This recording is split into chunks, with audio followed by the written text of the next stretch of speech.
टाळता येत नाही आणि निरोप देणाऱ्यांची आणि निरोप घेणाऱ्यांची इच्छा नसली तरी थांबा आला असल्याने थांबावंच लागतं.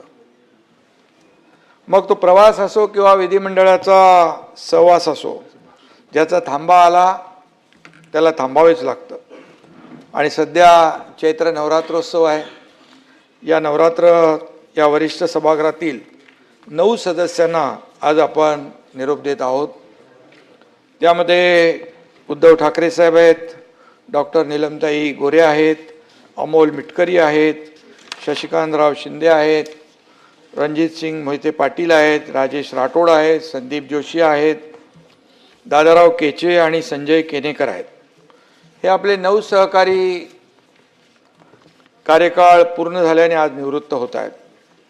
गेल्याच आठवड्यामध्ये राज्यसभेतील काही सदस्यांच्या निरोप समारंभात या देशाचे लोकप्रिय प्रधानमंत्री नरेंद्र मोदीजी यांनी भाषणात सांगितलं.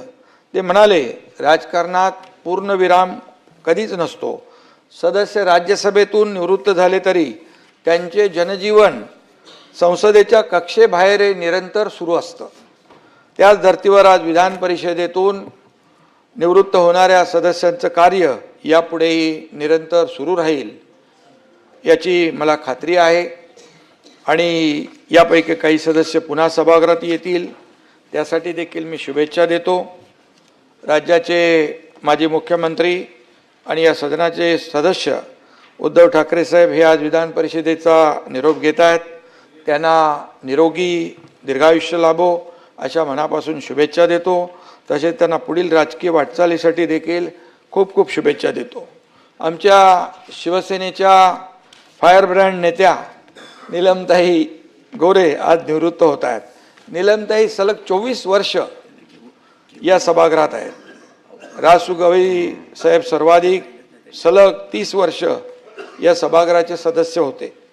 त्यानंतर 24 वर्ष झाले तुम्हाला रेकॉर्ड मोडणार त्या सदस्य राहण्याचा मान विस पागे यांच्याकडे आहे. त्या विक्रमाची नीलमताईंनी बरोबरी केली आहे. एक महिला म्हणून उपसभापती पदावर सर्वाधिक काळ राहण्याचा विक्रमही ताईंच्या नावावरच आहे.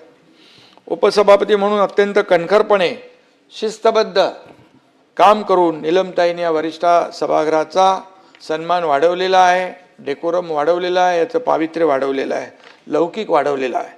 उपसभापती म्हणून काम करताना आपण त्यांना पाहिलंय.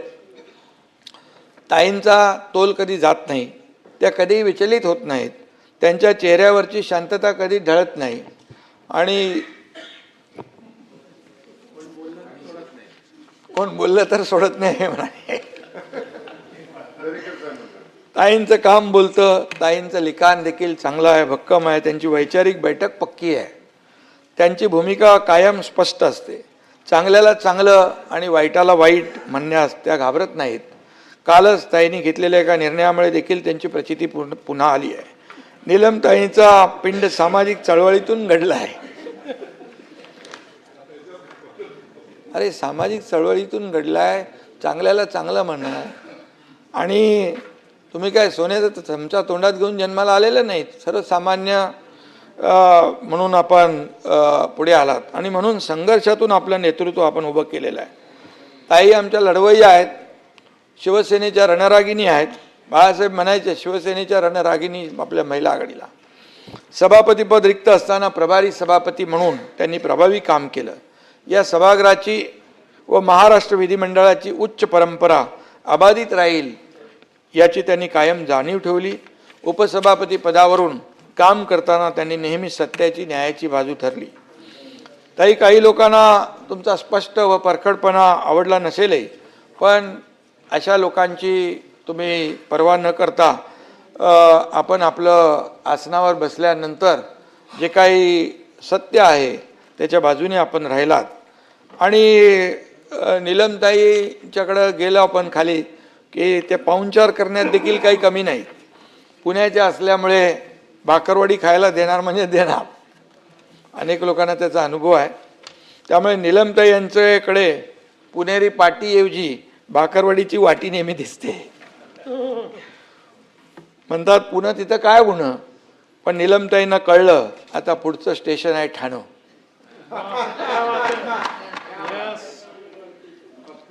कारण बाळासाहेबांचे विचार आहे ठाण्यानेच जपले, वाढवले, जोपासले. नीलमताईबद्दल सांगायचं म्हटलं तर सभापती महोदय, जिजाईची शिकवण, रमाईची आठवण, शोभून दिसली सावित्रीची लेख, कामात ठरल्या नंबर 1. आणि म्हणून नेतृत्व ज्यांच्या ठाई ठाई, आगे बढो नीलमताई. ताई, तुमच्या हातून उत्तम कार्य घडत राहो अशा तुम्हाला मनापासून मी शुभेच्छा देतो. अमोल मिटकरी हा आमचा तरुण तडफदार सहकारी सुद्धा आज निवृत्त होतोय. अमोल मिटकरी बस नामी काफी आहे. त्यांनी त्याचे सांगितलं होतं ते कसा विधान परिषदेमध्ये आला, ते दादांनी कसं त्याला हेरलं. यांचे नावच अमोल आहे आणि वाणी अमोघ आहे. त्याचा आवाज बुलंद आहे, कणखर आहे आणि झणझणीत देखील आहे.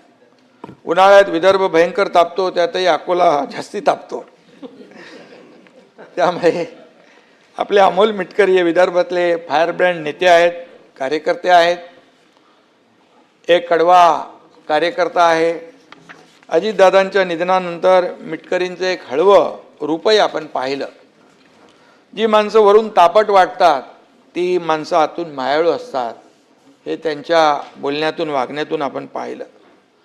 अजितदादा दुर्दैवाने आज आपल्या सोबत नाहीत. आज दादा असते तर अमोल मिटकरी यांच्या बाबतीत भरभरून, तोंड भरून त्यांनी कौतुक केलं असतं.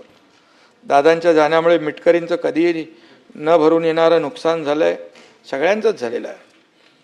छत्रपती शिवाजी महाराज, शाहू महाराज, ज्योतिबा फुले आणि डॉक्टर बाबासाहेब आंबेडकर यांच्यावर तासभर व्याख्यान देऊ शकेल असा मिटकरींसारखा तरुण नेता आज तरी सध्या राजकारणात नाही आहे. घड्याळाच्या काट्यांची गती कशी आहे याची उत्तम समज त्यांना आहे. आणि अमोल तरुण आहे, त्याच्यापुढे अजून मोठी राजकीय कारकीर्द आहे. त्यामुळे ते आपल्याला वेगवेगळ्या वळणावर भेटत राहतील. ते संत साहित्याचाही अभ्यास करतात. त्यामुळे आज निरोप घेताना संत तुकारामांचा एक अभंग म्हणून मी त्यांना शुभेच्छा देतो. मनाचे संकल्प पावतील सिद्धी, जरी राहे बुद्धी याचे पायी. मनाचे संकल्प पावतील सिद्धी, जरी राहे बुद्धी याचे पायी. तुका म्हणे मज धाडिले निरोप, मार्ग हा सोपा सुखरूप. आणि आता सोपा सुखरूप मार्ग कुठला? अमोल मिटकरी तुम्ही ठरवा आणि तुकोबाराया तुम्हाला नेहमीच मार्गदर्शन करत राहतील. शशिकांत शिंदे हे देखील निवृत्त होत आहेत. शशिकांत शिंदे आणि माझा जन्म एकाच मातीतला आहे. आम्ही दोघंही साताऱ्याचे सुपुत्र आहोत. त्यात दोघंही शिंदे, त्यामुळे आमचं नातं तसं गावकीचं, भावकीचं आहे. साताऱ्याची माती झुंज करायला, लढायला शिकवते. कामगार चळवळ असो किंवा माथाडी कामगारांचे प्रश्न असो, शशिकांतजी आपण नेहमीच अग्रभागी राहिलेला आहात आणि सर्वसामान्यांच्या लढ्यामध्ये त्यांना न्याय देण्यासाठी पुढे राहिलात. सर्वसामान्यांच्या अडीअडचणी सोडवण्यासाठी जीवाचं रान करणारा गडी अशी तुमची ओळख आहे. आणि म्हणून शशिकांतरावासारखा सर्वसामान्यांसाठी भांडणारा नेता या सभागृहाची शान आहे. शशिकांतरावांचं मित्रमंडळ मोठं आहे, त्यामुळे त्यांना मित्र संपदा मंत्री म्हटलं तर वावगं ठरणार नाही. मंत्री होते तुम्ही. त्याचबरोबर साताऱ्यातल्या जो काही घटना झाली त्याच्याबद्दल बऱ्याचदा चर्चाही झाली. आपण घेतलेली भूमिका देखील सभागृहाने पाहिलेली आहे. आणि म्हणून काही जणांनी घटनेचं राजकारण करण्याचाही प्रयत्न केला, परंतु शशिकांतजींनी सत्याची बाजू घेतली. शिंदे किसी से डरते नहीं और मैदान छोड़ के भागते नहीं, हे दाखवलं तुम्ही. त्यामुळे शशिकांतजी एका पक्षाचे प्रदेश अध्यक्ष पण आहेत. त्यामुळे सभागृहात नसला तरी तुमच्या अशी कोणत्या ना कोणत्या कारणाने आपली संबंध येतच राहतील. भावी राजकीय आणि सामाजिक वाटचालीसाठी मी आपल्याला शुभेच्छा देतो. एक शेर बोलतो तुमच्यासाठी. मुसाफिर है हम भी, मुसाफिर हो तुम भी, मुसाफिर है हम भी, मुसाफिर है तुम भी, हर मोड़ पर फिर मुलाकात होती रहेगी. रणजित सिंह जी, सभापती महोदय, रणजितसिंगजी मोहिते पाटील हे देखील निवृत्त होत आहेत. सहकार क्षेत्रातील आपला मोठा वारसा आहे. ग्रामीण अर्थव्यवस्था कशी बळकट करायची याचं उत्तम ज्ञान आपल्याला आहे. सोलापूर जिल्ह्याच्या विकासासाठी आणि शेतकऱ्यांच्या ग्रामीण प्रश्नांसाठी आपण दिलेलं योगदान अतिशय महत्त्वाचं आहे आणि आपल्या अभ्यासवृत्तीचा सभागृहाला नेहमीच फायदा झालेला आहे. आजोबा शंकरराव मोहिते पाटील आणि वडील विजयसिंग मोहिते पाटील यांच्याकडून सहकाराचा वारसा आपल्याला लाभलेला आहे. त्यामुळे विधान परिषदेतही आपण सतत सहकाराची आणि सहकार्याची भूमिका घेतलेली आहे, ही सगळ्यांनाच माहीत आहे. आणि विनाकारण संघर्ष, अकारण टीका, वादविवाद आपल्या स्वभावात कधी दिसला नाही. आणि त्यामुळे मी आपल्याला एवढंच सांगतो की आपल्याला पुढच्या वाटचालीत देखील मी मनापासून शुभेच्छा आपल्याला देतो. राजेश धोंडीराम राठोड हे देखील निवृत्त होत आहेत. राजेशजी जो वरिष्ठ सभागृहातील एक शांत आणि संयमी व्यक्तिमत्व म्हणून सगळेजण आपल्याकडे पाहतात. समाजातील वंचित आणि उपेक्षित घटकांच्या प्रश्नावर आपण या सभागृहात वेळोवेळी प्रकाश टाकला आहे. ग्रामीण भागातील विकास कामं आणि पायाभूत सुविधा यावर आपला नेहमी भर असतो. सामाजिक उपक्रमांद्वारे वंचित घटकांना मदत करणं, त्यांना न्याय मिळवून देणं, अशा प्रकारचा परोपकारी स्वभाव आपल्या वागण्यातून नेहमी जाणवला. स्थानिक प्रश्नांना शासन पातळीवर या सभागृहाच्या माध्यमातून देखील मांडण्याचं काम आपण केलं आणि त्यांना देखील न्याय मिळवून देण्याचं काम आपण केलेलं आहे. सभागृहात विरोधी पक्षाची गरज असते, त्यातही राजेश राठोड यांच्यासारखे शिक्षण क्षेत्रातील लोकप्रतिनिधी यांची देखील आवश्यकता असते. आपलं योगदान, सुस्वभाव सभागृहाच्या कायम स्मरणात राहील आणि म्हणून आपल्याला पुन्हा एकदा मनापासून शुभेच्छा देतो. संदीप भाऊ जोशी, दादाराव केची आणि संजयराव केनेकर या 3 सदस्यांची साथसंगत मला वाटतं आपण वर्षभरात 13 महिने या ठिकाणी लावली. पण या एका 13 महिन्याच्या काळातही या सभागृहात आपली चमक त्यांनी दाखवली आणि त्यांनाही मी भावी वाटचालीसाठी शुभेच्छा देतो. संदीप जोशी म्हणजे आपले नागपूरकर, कला क्रीडा साहित्य क्षेत्रात माहोल करणारा माणूस. नागपुरात संदीप भाऊ का माहोल अलग माहोल आहे. कुठे गेले? कारण नागपूर महापालिकेचे ते महापौर होते आणि विधान परिषद सदस्य असा आपला प्रवास यशस्वी ठरला आहे. तुम्ही राजकारणातील तरुणांसाठी खऱ्या अर्थाने एक प्रेरणास्थान आहात.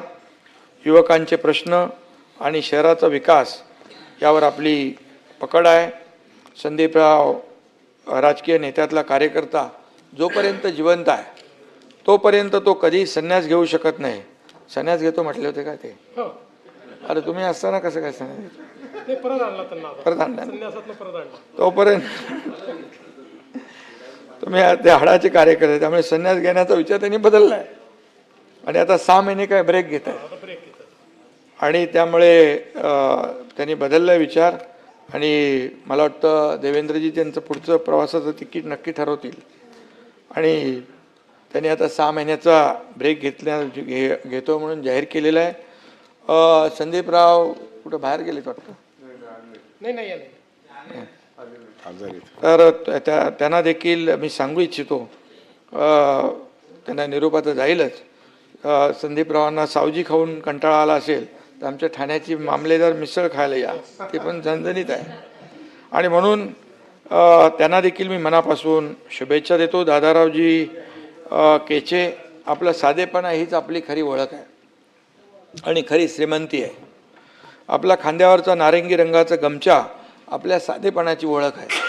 आणि म्हणून आपल्या मतदारसंघातल्या जनतेशी असलेली जी काही नाळ आपली आहे, सर्वसामान्यांशी जे काही संबंध आहेत ते जोपासलेत आपण, आणि जी काही बांधिलकी सर्वसामान्यांशी आपण जोपासलेली आहे ती खऱ्या अर्थाने वाखाणण्यासारखी आहे. तळागाळातल्या कार्यकर्त्याला न्याय देण्याची जी काय भूमिका आणि भावना आपण या ठिकाणी मांडलेली आहे. या सभागृहाच्या माध्यमातून देखील आपण अनेक वेळा सर्वसामान्य गोरगरिबांना न्याय देण्यासाठी त्यांचे प्रश्न या ठिकाणी हिरिरीने मांडताना आपण पाहिलेलं आहे. आणि म्हणून त्यांचं शिक्षणाच्या क्षेत्रात देखील त्यांनी चांगलं काम केलेलं आहे. दादाराव यांना पुढील राजकीय वाटचालीस देखील मी मनापासून शुभेच्छा देतो. आता संजय किसनराव केनेकर, मराठवाड्याच्या मातीतून आलेले एक धडाडीचं नेतृत्व आहे सभापती महोदय. संभाजीनगरचे माजी उपमहापौर म्हणून आपण लोकांचे प्रश्न सोडवलेत. पक्ष संघटना आणि लोकसेवेचा या ठिकाणी समतोल उत्तम प्रकारे साधला आहे. विद्यार्थी परिषदेपासून ते पक्षाच्या संघटनेपर्यंत विविध पातळीवर त्यांनी काम केलेलं आहे. म्हाडाचे अध्यक्ष म्हणून देखील काम केलं आणि म्हणून त्यांच्या परिचय वाचताना अभिनयाची आवड आहे असं त्यामध्ये म्हटलं आहे. संजयराव ज्याला अभिनय करता येतो त्याला राजकारणात देखील चांगला स्कोप असतो हे अनेकांना माहीत आहे. गमतीचा भाग सोडा, आज ते परिषदेचा निरोप घेत असले तरी त्यांची भावी राजकीय वाटचाल भरभराटीची असेल अशा प्रकारचा विश्वास या ठिकाणी मी व्यक्त करतो. या निरोपाच्या भाषणांमध्ये मला एवढंच म्हणावंसं वाटतं, ओ जाने वालो हो सके तो फिर लौट के आना. सभापती महोदय, या निवृत्त सदस्यांनी राज्याच्या या वरिष्ठ सभागृहात विविध संसदीय आयुधांचा वापर केला, जनतेचे प्रश्न मांडले. महाराष्ट्राचं हे वरिष्ठ सभागृह जे आहे हे खऱ्या अर्थानं वरिष्ठ आहे. त्याचा नावलौकिक उंचावण्यासाठी या जी काही कामगिरी या सर्व सदस्यांनी केलेली आहे याची दखल विधिमंडळाच्या कामकाजाच्या रूपाने इतिहास म्हणून नक्कीच घेईल आणि येणाऱ्या पिढ्यांना या कामकाजाच्या नोंदीतून अभ्यासही करता येईल, त्यातून प्रेरणा घेता येईल असा मला विश्वास या ठिकाणी वाटतोय. पुन्हा एकदा मी या सर्वांना शुभेच्छा देत असताना जाता जाता एवढंच सांगतो, सहवास सुटला म्हणून सोबत सुटत नाही, सहवास सुटला म्हणून सोबत सुटत नाही, नुसता निरोप दिल्याने नातं तुटत नाही. निरोपाचा क्षण नाही, शुभेच्छांचा सण आहे आणि म्हणून निरोपाचा क्षण नाही, शुभेच्छांचा सण आहे. तुमच्या भेटीसाठी पुन्हा आतुर हे मन आहे आणि म्हणून या बाबतीमध्ये एवढंच सांगतो, काही जणांची भेट सगळ्यांसाठी रे बाबा.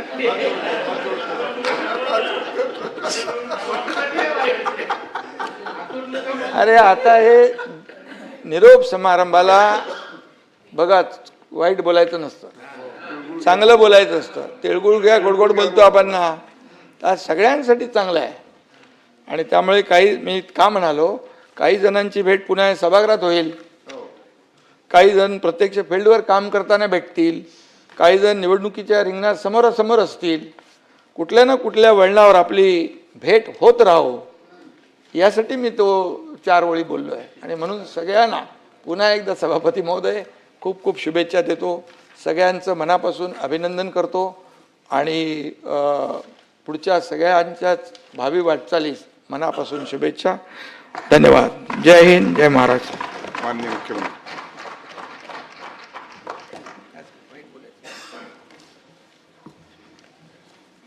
माननीय सभापती महोदय, आज आपल्या सभागृहातून या टर्ममध्ये निवृत्त होणारे जे सदस्य आहेत त्यांच्या निरोप समारंभाकरता